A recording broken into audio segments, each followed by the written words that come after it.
Hey guys, welcome back to another episode of our podcast in the Playbook. My name is Lionel Espacho. I'm the host of this program, and I'm here with my co-host. Hello guys, welcome back to another banger video. I'm really excited to be here with some of the best photographers in Maine. Really excited to ask some questions and have everything prepared for them. Yes, sir. How's your guys' Christmas?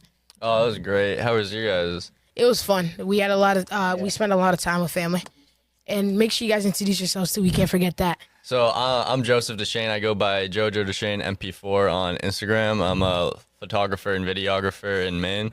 My name is Allegra Kawaya. I go by Shop by Allegra on Instagram. Alrighty, let's get back to our Christmas talk. How was it? What'd you guys get, if you did? And did you spend time with family? Yeah, I got to spend time with family and also my girlfriend's family for the first time this year, so it was an eventful day. Yeah. It was a good time. I had people over and stuff like that. We had like a Christmas party and stuff, played games. And then like for Christmas, what I got was like a rig. I got like a V-mount battery and everything. No girlfriend, Allegra? He's taking his time, And what's your favorite part about spending time with family during Christmas? I think just connecting and being able to talk about stuff in the past, because especially as like I'm getting older, you see your family less, so it's nice to talk and like kind of catch up, I think. Yeah, I say the same thing because like I have like people in my age like with different families and stuff like that. They came to my house and like it was just fun to talk to them and like relate to them and stuff. Yeah, do you guys like change Christmas? Like do you guys go to like different family members like every Christmas or just like? Yeah, so normally I have it at my mom's house, and then I'll go to my grandma's house. She lives in Massachusetts, so that's normally what I do for Christmas. What we do is like we have different houses. We go every single year because last year was at my cousin's house. This year's I was at my house, and next year it's gonna be a different house. Yeah, for us too, it's always at our house. My mom loves to host the things here, and we have a lot of fun with family. Especially this Christmas, we had a lot of fun. We had my brother's girlfriend. She was down here with her brother, and then we had Margarita, Ricky. Everybody was here. It was mad fun. We got a lot of good fun gifts. this Christmas. It was like one of the best. I can't lie. The holiday time is cool. I feel like everybody can kind of just like take a step back and just kind of be with everybody. It gave me definitely like a 2-day break to just like kind of reset. Mm-hmm. Yeah, I agree. Yeah. All right, let's get some fun questions going on. If you were able to go like do some videography at any gym in the world, any gym, which one would it be? Could it be a stadium? Yeah. All right. That's a great question. I'm thinking of like new stadiums. Allegiant Stadium's pretty cool in Las Vegas. It's massive and very cool. MSG for basketball is like the pinnacle arena in my opinion. So I think MSG would be ecstatic to shoot at. I see the same thing too, MSG, and like I don't really know the name of it. I think it's like River Sports Complex or something like that in South Carolina. It's like where like Peach Jam and stuff is. So, Yeah, if I was a photographer, I don't know why. I just feel like Spooky Nook probably be one of the best gyms. I don't know why. Yeah, the lighting in that gym is pretty nice, I'm gonna be honest. Yeah. And most of the photos that I got taken of me there, all of them are good quality and everything. Yeah, because every video they take and they like post in that gym, it just looks so nice. Yeah. Like The lighting's probably incredible. Yeah. even if you record down or up, it's just like yeah. crazy. There's also some crazy stadiums in the U.S. Like with stadiums, you can get some crazy shots. Like inside arenas, like MSG, the energy would probably be insane. But with like outdoor, I feel like you can do like it's almost more like kind of beautiful in an aspect where you can also get the outdoor as well as the indoor. Yeah. So like I don't know, like a stadium like SoFi or like in Dallas where they can like open the arena. It seems so cool to be able to shoot that. Or like the Penn State arena, because like the crowd is so electric. Like they Yeah. scream Any so like much. college student sections Yeah. or like when they're doing their chants. Like I've always wanted to go to like a D1 college game or like an SEC game because they're just it's crazy. Yeah, especially those all white, the whiteout Oh games my for gosh, Penn State. yeah. That's crazy. That's gonna be a great Like, I've video. never if, seen a if stadium ever like get that ever. Yeah. Even when I was at I was in T-Mobile Arena, which is where they host all the UFC fights, and Duke and Kansas were playing, and it was like 50-50 Kansas and Duke, and the crowd was crazy because like one team would score then another, and it was like 50-50 because it wasn't each of their home stadiums, and it was like college fans are just crazy. Yeah. And I if wish you, we. Oh, go. You sure? All right. If you're able to shoot for any game, any era, NBA, NFL, which one would you shoot for? I think I love The Last Dance. So to be able to shoot like that late 90s or like 80s, 90s era NBA, I think that would be so cool just to see the whole league evolve. I honestly say like 2016 finals. Yeah. I don't know. I'll go 2017. I feel like 2017 was way more That better. era was crazy. Yeah. I've never seen like two teams like that ever just go back to back in the playoffs and championship for like 2 years straight. You Hey, but what KD did though, Yeah, you shoot, said- teaming up with the super team is kind of. When that happened, that was like my friend was a super big KD fan. My friend Uh-huh. Evan, he had like all the KD shoes and he had like the OKC jersey, Mm-hmm. and then he gets a Golden State, and it's just like it was crazy. But I feel like that's more common in today's NBA is like teams or players going with like better teams for a chance to get something. Yeah. And if you were to shoot for any athlete or any like professional team, who would it be?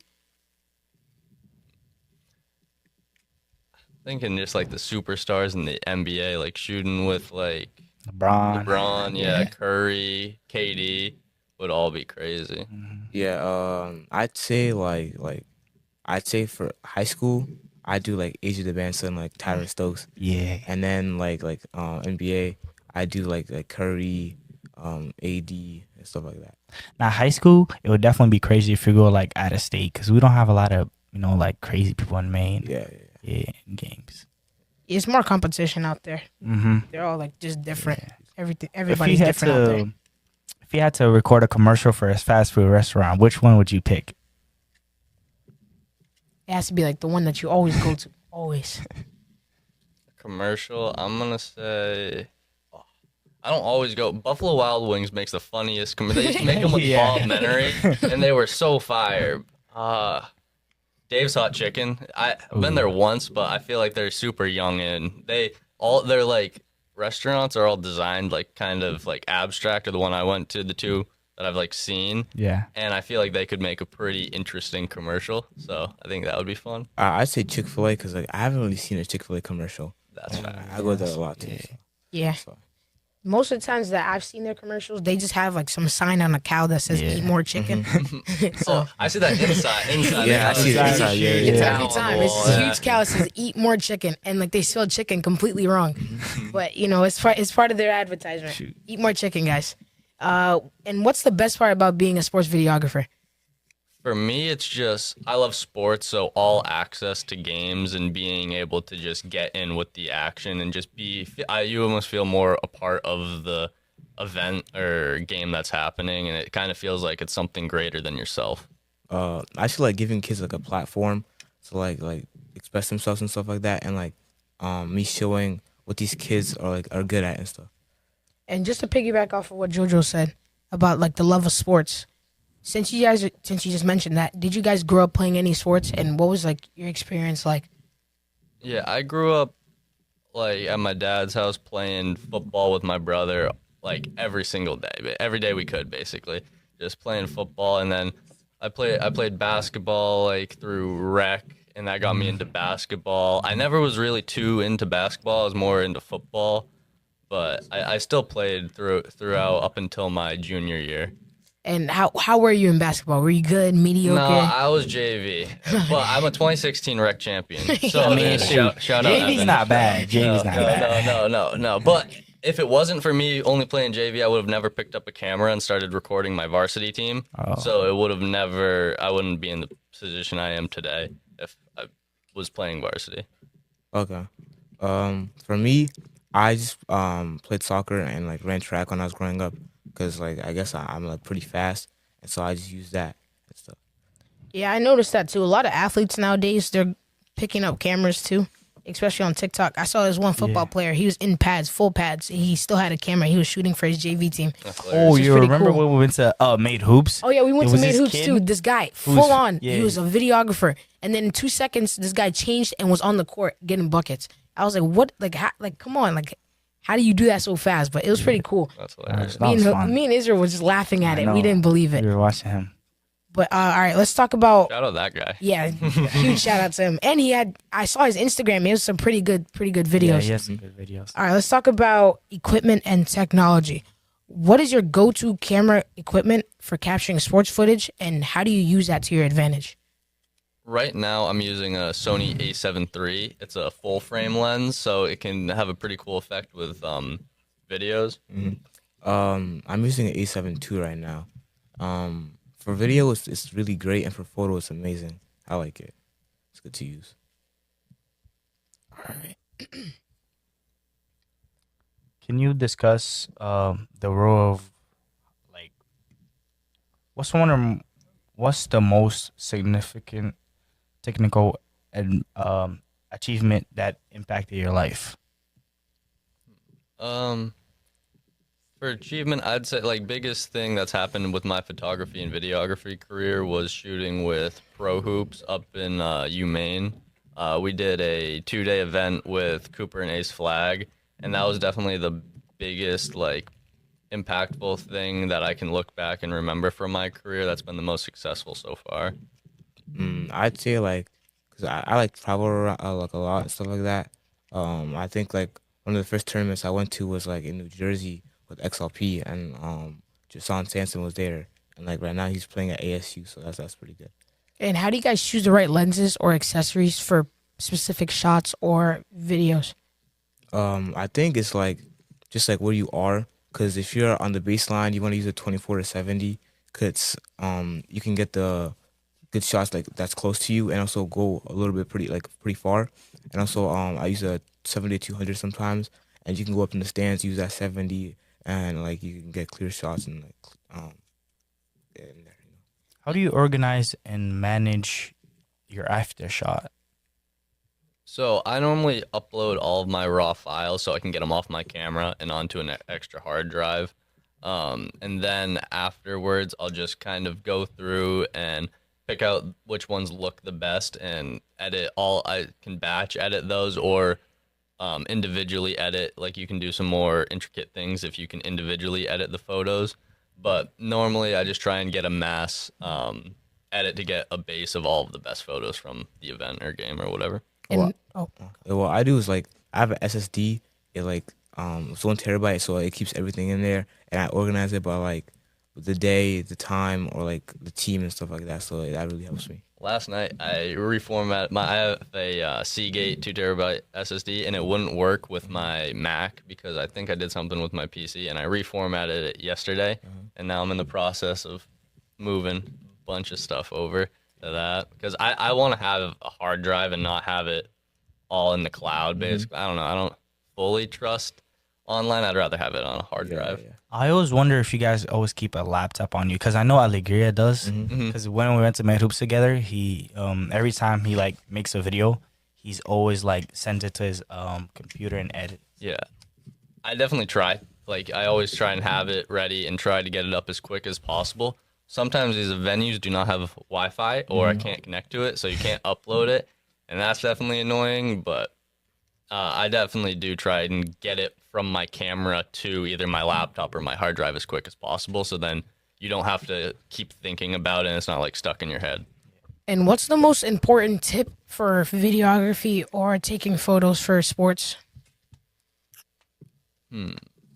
I'd say just like practice, cause like when you first start, you're not really gonna get like good photos and stuff like that. Cause when I started, like, I was like not using continuous shutter, or it was like one photo and then one photo and then one photo, and then like I didn't know what my ISO was, and I didn't know like my shutter speed, and so like once you learn that, you're gonna get like good at it and stuff. I would say if you can do it for money, but don't expect to get an immediate money return, you should basically be going in thinking you could do it literally for free. You have to love what you do. Yeah. And kind of what he was saying, if you actually love what you're doing and you can enjoy what you're doing, you're only going to improve just by taking raw action and working and trying to do something like every single day and trying to improve yourself. And do you guys by any chance have any bad photos that you've ever took during while you were shooting at a game? And 100%. Yeah, a lot. and can you describe how that, like, which one it was? Ref walks in my way. Oh, yeah. Oh, Yeah, That's probably the one of worst. those, or like I either didn't get the shutter speed right, and like it was like blurred. messing up like the framing. Like sometimes I'll be too zoomed in, and the person will like go and shoot a three, and I don't zoom out Yeah, quick yeah, enough yeah, in time. yeah. Like that'll happen sometimes, but I think those are all kinks you can work out and event. Like where I'm at now compared to where I was at last year, I'm probably a lot better. I can guarantee I'm a lot better at following and tracking the ball just because I've worked that muscle. So like kind of going back to the previous question, I think just repetition and doing kind of like with you guys in basketball, you know, if you stop playing for a week, you're gonna like kind of lose that muscle memory, but you can get it back if you just keep trying and keep Yeah, going. yeah, yeah. So I think raw action and just Yeah, doing I stuff. totally feel you because like sometimes or like whenever you get injured or something happens to you and you go out for like a week or something, your shot just changes or like the moment or like the moves you do in basketball, they're just like different. And then when you keep working on it and you get back at it, they're better. Yeah, I'd say a big thing I see that is with video editing. With me, like I can notice if I don't make a video for a while, it's a way different process going back into it. Kind of like if you guys were like shooting, like I'm sure during the school where you have all these set practices compared to like the off season where you kind of have to design your own and keep yourself accountable. I'm sure it's a completely different process. And I think that's something you learn as you grow and you experience and do stuff. You can kind of create your own process, and that's kind of unique to you. And what editing like resources do you guys use after you took just a video out of game? I use Premiere Pro, and like with the venue and stuff like that. If a venue doesn't have any Wi-Fi, that's fine with me because like it doesn't really use any Wi-Fi, so I can just like put my video in, put in my LUTs, and then after that, I'll have to like just export it onto my desktop, and then I'll send it to my phone. Yeah, I normally try and upload all my things into a Dropbox. And then take that and work with that, and then upload it to my SmugMug website, jojomp4.com, shameless plug. But that just keeps everything organized in a way that both me and then like public or the players can see it publicly. So it's not like I'm kind of like holding it and gatekeeping it all in. How'd you come up with that name? You just said it right now. Like, So I actually have no clue how I got the name Jojo. It originated. My name's Joseph, so it's you can see that. I don't remember the exact time or how I got that, but MP4 is a video file. Yeah. So an MP3 is an audio file. MP4 is a video file, and when I got into it, or when I started, I was shooting on my mom's CyberShot Sony lens, which isn't like that crazy of a camera, and I was only doing video because it was kind of too slow for photos or the photos that I was like seeing and wanted to do. So I started with just making videos, and I was like, oh, MP4 file kind of sounds cool, and so I just went with it. All right. And how do you guys use drone footage, and where do you guys use it? Do you use it while you're shooting at a football field, or do you use it as you're in a gym? I'd say like if you want to do like an event, like a game, or a big game, like I'd say for basketball, do the gym, and then like I saw like someone do this, like Creator Chris. He works with Made Hoops and stuff like that. He used it like a couple years ago during UIBL. He used it on top of like the gym, so you could get that like sort of aspect. And then I say for like football, the same thing too. Like get the venue and like get the field and stuff like that. Yeah, I definitely see it a lot more with outdoor sports, but you can also see it with like long form content, like building a story. Like if you're talking about like a player's backstory, like talking about like their hometown. Like I saw a Cooper Flag did a commercial with New Balance, and it kind of had a shot of where he grew up and stuff. So basically like a day in the life. Yeah. Basically. And speaking of a day in the life, if you were to do one for like any athlete in the world, who would it be? I probably have to be a high school player. Probably, yeah. Yeah. Yeah, They've done some for NBA players, or maybe us. Maybe yes. We never know. that'd be sweet. Day in the life. Just see, like, going back to kind of who we'd want to shoot for is just seeing the best of the best, like KD, LeBron. Like LeBron, I don't know if you guys saw like the Starting Five documentary. Oh on yeah, Netflix. we did. Oh, We that did. one we watched that. He We takes watched like that a 2-hour nap. He has scheduled nap times. He spends like millions on his health. So like seeing that and like how the best of the best operate and just try and learn from that would be so fun. I'd say like again, like high school players. Like I know he's in college right now, but like Dylan Harper, Ace Bailey, and stuff like that. Those guys. Can you share an experience where you worked together with somebody and you made like a tough video? I haven't really done too much collaboration with any like other creators. It's definitely something I want to do. And I think it would be cool because you could cover way more and get different angles and stuff. Right now, I feel like, especially we're young into this, we first also have to develop where we're at, and then collaborating, you can just expand. And that's definitely a big goal, is to be able to collaborate and do more than just what you can, because you can only do so much by yourself. Yeah. There's so many events, there's multiple games a day. Yeah, like I just started doing this, and like I haven't gotten any opportunity to like collab with anybody. So that's just it. Shoot, you never know. Both of y'all could collab. Yeah, you guys can collab. Yeah, no, that would be sweet. Yeah. I definitely want to. And how does the role of storytelling play in sports videography?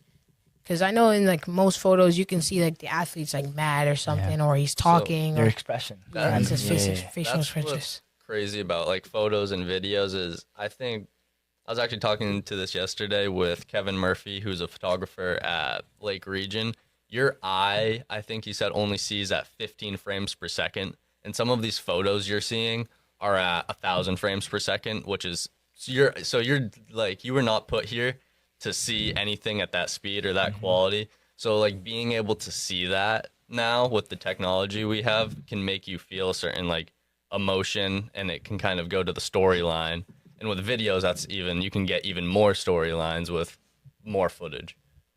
I'd say like probably you can see the emotion during like an and one, a dunk, especially a dunk, because like dunks are the best. yeah. People go like really excited about those. And how do you guys develop your unique visual style, and what inspires it? I'd say like I don't know, like I try to use a lot of like up top shots. Like I go on top of the bleachers and stuff like that, and like I shoot from there. I use that a lot of low shots when people are coming in for like the handshakes and stuff like that. I use those.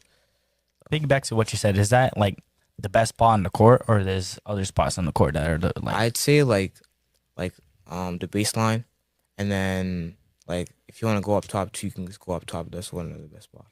Yeah, I think it's also so different. Like, you're taking a gamble for everything. Like, if you're in the way far corner and then they get a dunk on the other side of the court, it'd obviously be better to be on the baseline there. So everywhere you go, it's like kind of a calculated risk you have to take. But it's very cool. Having multiple different camera angles can like add to the storyline, and like you can shoot both teams or like specifically one team and just add to a storyline. Yeah. Can you share a favorite shot or a sequence like you guys captured in the game? Well, I'd say my favorite shot that comes to the top of my mind would be Nate Hebert after winning at the Expo that sent him to the state championship. I was at half court, and it was right after he won, and the court was like empty. And you also, as a photographer, you're not normally on the middle of the court. You're on the side because they're normally playing. But it was after, and he like bent down and went like one, and it came out really cool, and I just wouldn't be able to get that if it wasn't for him in that moment. And so that one's really cool for me. I'd say like last year too, during like the tournament and stuff like that, I got like a picture of like Grady Dixon like flexing a little bit like after an and one or something. That was like a lucky shot. Like I don't think I wouldn't have gotten that. That's what's so crazy is that's another tip going back, is always be prepared and never like let your guard down. Never let your camera down, because you have no control over what these players are doing. We go back to like that behind the back pass you yeah. had. Yeah. That could have just been a layup in a picture, but I was just shooting, and instead of sorry, you're good. listeners. But instead of shooting, you went behind the back, and it's all like, if I wasn't ready for that layup, then I wouldn't have got that shot. So it's all about being calculated, like what you were saying with Crady. Yeah. I feel like it would be for like, I felt like you guys would say like a dunk because it's so electrifying, and like most people would say like, oh, like a dunk, because like you're right under the rim, Yeah. and you just see them like take off and they're just in the air like. Oh, dunks are so cool. So that's kind of G&G is like 30 minutes away when I started my career, and they had the Hebert twins who could both like throw down and dunk, and that was just like, you don't see that really that often in high school. Is just a team just dunking like every quarter, and so it was super cool because that's also what clipped people's attention on like Instagram and stuff, is just posting like a dunk and you hear the gym just erupt because this kid just slammed it down. And that's Go ahead. no Because like when people scroll down, like I feel like every time I scroll down and I see a dunk, I always like stop. My attention just goes to the video, and since like I can dunk, and I'm trying to learn like other dunks and trying to see how to get better at my like how to dunk. It's just so interesting to see how like other young people are like, I see this like 10 he's 10 years old and like he's already dunking. I'm like, wow, I wasn't dunking when I was 10. no, that's crazy. You see some huge kids and like it's crazy. Nah, because after he dunked, he went past the camera. The guy asked, "How old are you?" He goes, "I'm 10." I've seen that. Oh my God. I've seen that. That's funny. There's Just no the way a way- 10-year-old sounds like that. When I was 10, I never sounded like that. His voice That's is crazy, completely like I deep swear they and built just him in the the way lab. You guys ever seen Benchwarmers, the movie? They had like this maybe. old pitcher come. It was like a little league team. They had this old pitcher come in, and he was like, "I am 12." Oh yeah, I saw that. Money in there. Yeah. All right, let's talk about you guys' personal stories and like your backstories about how you started videography. Since what year did you guys start, and what made you guys start? Because I know you started because of basketball. Yeah. But I just want to hear your story. I basically started like October 2023, around there, because I needed a hobby outside of soccer and stuff like that. So I just did that. It was like a little bit periodically, so I would just like go to like football games and shoot and stuff like that. So I did that, and then my friends asked me to go to their games and shoot, so I started doing that and stuff like that. And then after that, I got my own camera, and then instead of using my teacher's camera and stuff like that. After a couple of months, basketball started, and like I just asked the coach if I could shoot the games for them and stuff like that. Yeah. And then I started my Instagram. I started posting. People liked it, and I just kept going. I always wonder if photographers get into games for free. Yeah. Yeah. Yeah, it depends. I think also with where we're at with high school, a lot of it is for free, and I think at the higher level, like I was trying to go to some events, and so I heard for the first ever time like a month ago, some people have you like pay to get a spot on the floor, Yeah. and I've never heard of that until then, and so that made me realize some things. And I guess it makes sense with like media companies who like own that. So And also the highest venues. level, It depends on the tournaments too, because if you're going to Peach Jam, you're gonna have to need a certificate. That's authorized. That's like official. So like basically, it takes like professional people to be there. That's where it also is so cool to me, because you're basically getting a baseline seat, Yeah. or wherever you are, you're getting a free ticket into the event, and that's why it doesn't even like seem like work, because I love it so much, and I can just literally do it for free. So that's what's really cool about like being able to go to these events, or like with the Maine Celtics, like being able to, because I used to go to Maine Celtics games and like pay with my family and to go in. And then to be fortunate enough to be able to like go to the baseline and shoot, it's just super cool. Hey, shout out to Maine Celtics. Yeah. And can you guys share like a memorable sporting event that you guys shot at, and what was just so like awesome about it? Shooting at the expo is always fun. When it comes February and playoffs come around, the energy I think makes it super memorable. Like I remember like Chevrolet playing last year, and like when Leo had like a buzzer beater shot basically, and everything was silent for a second, and it's just super cool to see that. Fortunately, the shot didn't go in; should have went in, but it's still like cute. It's kind of everybody's quiet, which waiting to see if It's gonna go in. if it's gonna go in, and I think just like you can only expect so much going to an event, and I think the energy at the events can just completely dictate how you remember things. Yeah, that's true.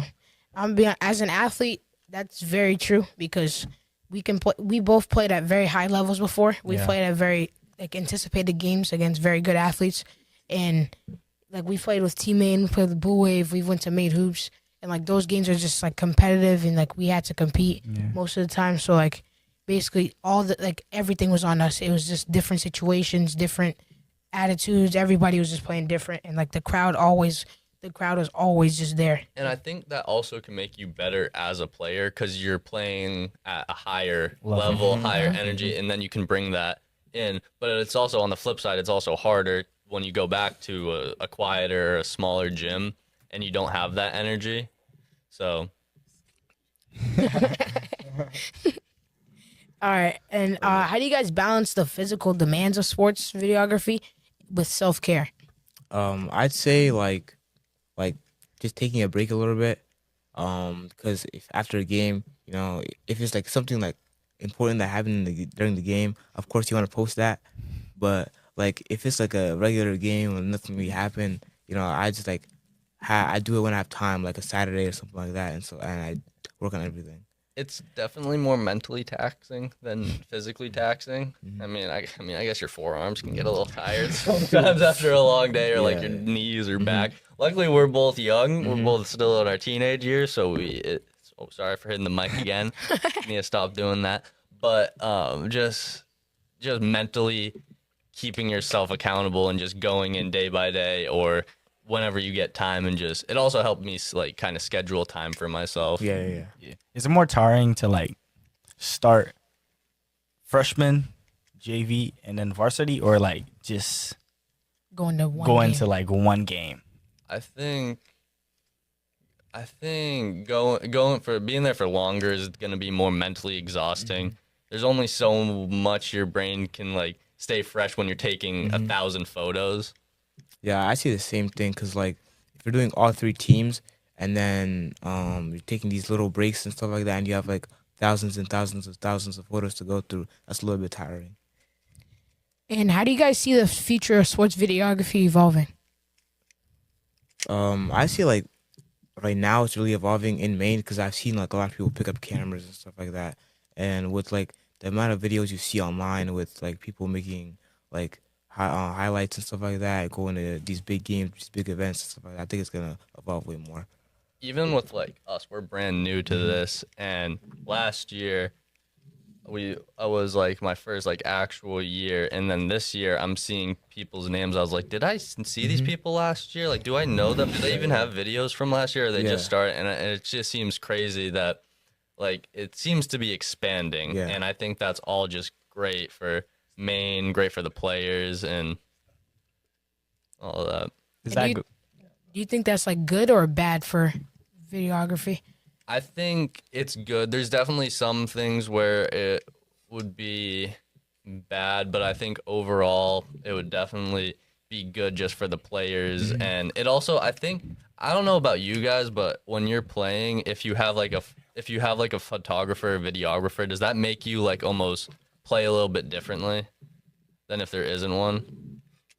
And in what ways do you guys help upcoming basketball players, get out there and basically like put themselves on the map? I see like trying to post as much as possible because like trophy mode, I know he does that, and like he goes to the games in XLP, like high school games, he does all that. He posts the players online. He does like this is their name, their sophomore, junior, senior, and stuff like that, and this is like their highlights and whatnot. Oh, and Allegra, sorry if I missed you on that last question. Huh? You can say for what how was do you the question see again? the sports of videography evolving, and is it a good or bad impact? Oh, I think it's a good thing, but it probably can be bad because like if you have like a bunch of people doing it and like I think it'll create opportunities to like showcase players in Maine. But like if too much Got it. people are doing it and like it's like I don't know, um, Overwhelming. overwhelming. Like you have like a bunch of competition, I guess, Oh yeah. and then you try to like put yourself in a state of mind where you have to be better than this guy, better than this guy, better than that guy, and stuff like that. You definitely don't want to get too oversaturated Yeah. and some like kind of like filter out some of the bad. You don't just want to load it with too much. You want to make sure that there's sort of like a level that you don't just want to be posting everything that you can just to post. And I still think overall like people posting is great for overall exposure for Maine, but it's also with like certain people, they might be setting themselves to a higher standard because they love sports, but they might photography and videography is a whole nother aspect than just sports, and you have to love that too. So you don't, I feel like it could be bad with people investing in something they don't fully understand or fully know about and kind of like set themselves up not for like failure, but maybe they would have wanted to do something different. Is videography like bad for teenagers? Because they're always on their phones scrolling for like hours and hours, and not really going outside, experiencing the nature, the world. Uh, I'd say like it can be bad because I heard like I saw people on TikTok talking about like seeing all these like great players and stuff like that, and like how if you restrict the players from seeing these other what these guys are doing and like seeing the comments and like what people have to say about them, I think like keeping that away from the players is gonna have them make them a good mindset. like the Travis Hunter situation. Yeah. I think, Viral. well, going back to that question, I think we're all kind of developed nowadays with the screen addiction in our hand. So I think you can look at it from two perspectives. Either that's terrible or kind of with how we've been doing, you have to be on your phone to do this stuff. Yeah. So developing a screen addiction, if you can use it for the right thing, I think is good because now we're about to be like AI, freaking humanoid robots. So right now we just got like these screens and it's evolving every single year. So I think if you can do it for the right thing, but if you're just doom scrolling and not doing it, and you're just wasting your time when you could be outside or like reading a book or like working out, I think is a huge thing that helps me get off of this is just like doing actual stuff. And that's why I love shooting and going to events because it makes me do stuff. Yeah. What's And would you say it's like bad for like hoopers nowadays? Because like on the camera they'll look like the best athlete in the United States, but like when you see them in person, they don't really live up to those standards that you see on camera or on Instagram. And like, how do you guys like basically kind of like do that for them, but like try to make sure like you see all like the ups and the downs in the athlete during the game? Yeah, I think I definitely try to make the athlete look as good as they can. I think Joe Mazzulla kind of said something funny about Tatum, like with expectations and stuff. He says he gets to handle those expectations and gets that opportunity because some people who might be very talented but don't have the opportunity or don't have the ability to showcase their talent to a bigger audience doesn't have that expectations to hold themselves accountable. So I think you can look at it from a few different perspectives. On my point, I'd say like players that have don't have opportunities to do that or that are good, and also like people that are also not good, and then like they pay for these programs that let them play, and then they pay for like these video guys that'll make them look good, but when you look at them in real life, they're not good at all. what's something fans might not know about you behind the scenes? Just an 18-year-old kid. Uh, We got other stuff. As a to girlfriend? do. Yeah. Shout out Allie. We got there's so much stuff to juggle. Like you were in school still, and I remember I was in school. Instead of doing my classwork, I was going through photos and stuff, and you just have to do like with specific time. You have to the time management. You only get 24 hours in a day. Yeah. If you're lucky. And you have to manage time every single day. I see the same thing because like last year, I I still play soccer. I play club right now. Last year I had practices when I had games, so like I'd have that practice and then either try to go to the games or I can't or something like that. I had to put my time to different things. That's also one of the things I say. All right, let's get some fun questions going. If you were to 1v1 any NBA player for $2 million, who would it be? You have to win. You have to win. You cannot lose. Well, I'll choose LeBron because he's got that money. He might let me win. I'd say Isaiah Evans or Isaiah. I don't know how to say his last name. Likely? He plays for Celtics. Isaiah Evans, right? No, not Isaiah Evans. He plays You for can't Duke. ask me about the Celtics. I don't know nothing. No, about Isaiah the Evans Celtics. plays for Duke. My fault. Yeah, Isaiah he Evans. plays for Duke. Oh, yeah. I don't know. The worst NBA player is gonna cook me. So I went for the top. I went for the one with the most money. They don't See need that me, shit, bro. I feel like I would have worked for the like worst NBA player. So Yeah. like Or the I shortest. have a the shortest would cook you because he's Shortest? fast. Oh, Yeah. He's fast and shifty. Oh. I could go to like a trash big man. yeah. Hey, bro, if he's Yeah, he can considered just trash and cook. he's in the Dunk. NBA, He he's can- still yeah. gonna cook you. I say like Muggsy Bowes. He's shorter than me. Oh, yeah, true. He's shorter than me. So like, He got bounced. so I let him probably get say that that. transition, We haven't bro. seen any dunks from Maxi Bo, so I don't No, think he has. He has. There's one on video. Oh shoot! I Yeah. see that. Wasn't he in a dunk competition, or am I making that up? I say that. Yeah. Nah, I probably shout out to Coach Tech. I 1v1 Coach Tech, but last time I 1v1 them, we played to 50 good. and I got blown up by 50 in a 1v1. Oh damn. And it wasn't the greatest. His shot is like unguardable. I don't know how he makes his pull up that consistently. He made like 26 pull ups in a row, It's like and it was annoying. I can't lie. But he's a bucket though. I think Spud Webb was the one that was in the dunk competition. Yeah. I think He's you're thinking short. of He's that one. tiny Yeah. too. Probably. Yeah. Me personally, I'd probably say Kevin Love because he's heavy, Mm-hmm. so I can get by him. I just got to start with ball. If I start with ball, then I get the ball back. That's what I always say. Yeah. Oh, it's crazy. Nah, I'm definitely going Maxi Bo then. Yeah. You can block him. That's the thing. I'm going for LeBron. LeBron wouldn't care about that $2 million. He Yeah, already has enough. I'll take that $2 million. That's Oh a my free $2 MJ. million, You to be guys honest. worth like a bell, probably. Yeah, and top 5 restaurants, if you've ever been to any, or if you just like fast food, you can do top 5. Well, let's do fast food. I'm gonna say McDonald's is the OG Mm-hmm. number one. Always. I'd say It's not my number 1. no. Chick-fil-A number 2 because they're newer in Maine, Mm-hmm. but they're also kind of just a newer place that's always fire. Number 3, I'm gonna go Chipotle. Thank Number you. 4, I'm gonna go Cane's, and number 5, I'm gonna go Dunkin'. Okay. For me, I'd say Chick-fil-A, McDonald's second, Chipotle third, Wendy's fourth, and Five Guys fifth. Ooh, Five Guys is good. Yeah. Oh, yeah, I forgot about Five Guys. Five Guys honorable mention. Let's go Chipotle number 1. Number 2, I'll put home food. Number 3, I'll put McDonald's because obviously that's the OG. I basically grew up off of that one. Number 4, Chick-fil-A. I also in Texas I eat that a lot, like a lot, because there's like Chick-fil-A's all over the place in Texas. And then number 5, I'll put Cane's. All right, so number 1. No, I'm gonna say shit up. Number 1, home food. Number 2, Chick-fil-A. Number 3, Popeyes. Number 4, I'll go Raising Kings.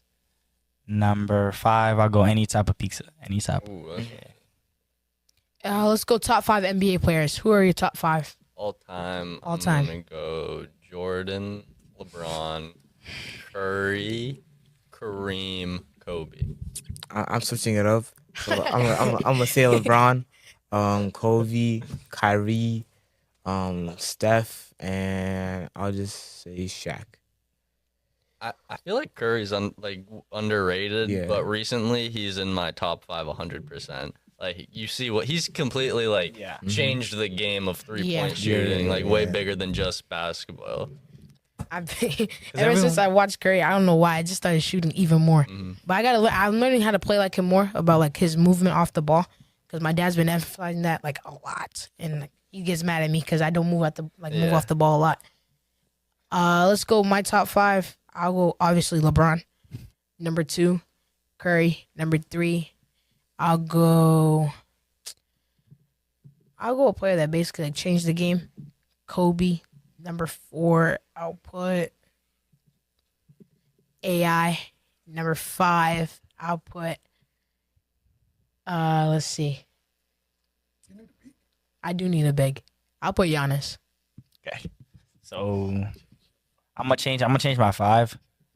I had always change my Hakeem. I'll go Giannis 5. LeBron 1. Paul George 2. 3 is Kawhi Leonard. 4 is Melo. All right, let's go Carmelo. top 5 high school players all time. Oh gosh. This one's gonna be a crazy debate. That's what I say. Nah, In case somebody say something crazy. You got that. You got that, Allegra. That's all you, man. You gotta for set for out. me, first, I'd say Cooper Flag. Yeah, that's the only that's the whole list for me. Cooper I ain't Flag. gonna say anything. I was about to press it, but like, you know, should I? I say Cooper Flag. It's okay. Nah, it's okay, okay. Second, AJ Devansa. Yeah. Like Dylan Harper, Ace Bailey. I talked to him a couple of weeks ago. What's his name? Tyron Stokes. It was like a call with a bunch of people in it. I talked to him. That's sweet. Tyrant Stokes. Yeah. Damn. Yo. Whoa, come on. Oh, that's Aura, bro. I know. All right. My top. Wait, did you do your top 5 yet? Yeah, it's Cooper Flag. My top 5. I'll go number 1. This is point guard at IMG. I forgot his name. Darius Acuff. Yeah, Darius Acuff. He's a bucket. He's basically like Shea Gilgeous-Alexander, just a little shorter. Number 2, I'll go Dylan Harper. Number 3, I'll go. Maybe I might go all guards. Let's see. But there's not that many guards that were so great besides a couple of them. Number 3, I'll go AJ Dabonsta. I'll go number 4, Cade Cunningham. Number 5, I'll put Cooper up there. Any of the balls like Melo. It's just the thing about them. It's just like I said all time high school. It's like it was just LaMelo. It was just LaMelo under the spotlight. No, Lonzo used to be Lonzo used to be- before Yeah, he was LaMelo there. got in the league. Lonzo, I feel like, was the top dog, and Yeah. then now I think LaMelo is kind of taking that reign. It's like the thing is he was too much. He was under the spotlight so much. He just started to get a little lazy, and like basically in that 91-point game, I don't know if you guys noticed. At first he was playing for real, and then he just started cherry picking for the rest of the game, and he's just getting points off of that. He was just trolling basically. So yeah, I'll go number 1, AJ Debansa. Number 2, Zion Williams. Number 3, Isaiah Evans. Number 4, Ace Bailey. Then number 5, I'll go Cooper Flag. Ooh, Mine are kind of all tall players. What about LeBron out of high school? oh my days. Let me see. I feel like this generation is like a little way better than like Yeah. that generation. I think that's so crazy to see. I think it's just the advancement of technology and like being able to see so many players play. I feel like the high school level, and you can even with like sports photography and videography on Instagram and stuff and TikTok, you can just showcase, and all these players I feel like are getting better at a quicker pace than they were 10, 15 years ago. I'd say like also honorable mention Ian Jackson. Oh yeah. And Todd Pettiford. Oh Those yeah. two. Yo, Todd Pettiford's a bucket, Yeah, bro. bro. Make sure you guys give out some shout outs. We're about to wrap things up right now. Okay. I'd say like shout out to Brady King Trophy Mode. Shots by Kai, my mom and dad for supporting me. And also Creator Chris, he's a big inspiration for me. Yeah. Shout out my parents. Shout out my whole family. All of the sports videographers out here. Got like 207 Brady King Trophy Mode. Those guys are all killing it right now. Shout out to the people up north in Bangor, Matt McKenzie, Ilya. Those guys have been so nice to me and helped me grow with this career. And then I guess shout out JojoMP4.com and Jojo Deschenes MP4 on Instagram. Hey, we just want to throw a shout out to all my supporters, all of our supporters actually. Yeah. We thank you guys for being with us all this way. We thank you guys for all your likes, subscribes, everything. We appreciate your support. We are so grateful for it, and we hope you guys have a great rest of your day. Shout out to all the coaches we had. Yes, sir. Shout out to all the AU teams we played for. We didn't play for many, but we played for, just enough. But we thank you guys a lot. You made us the people that we are today. And we thank you for, shaping us and making us better players and better people. Have a great rest of your day. Thank you guys for watching this episode. Peace out. Peace.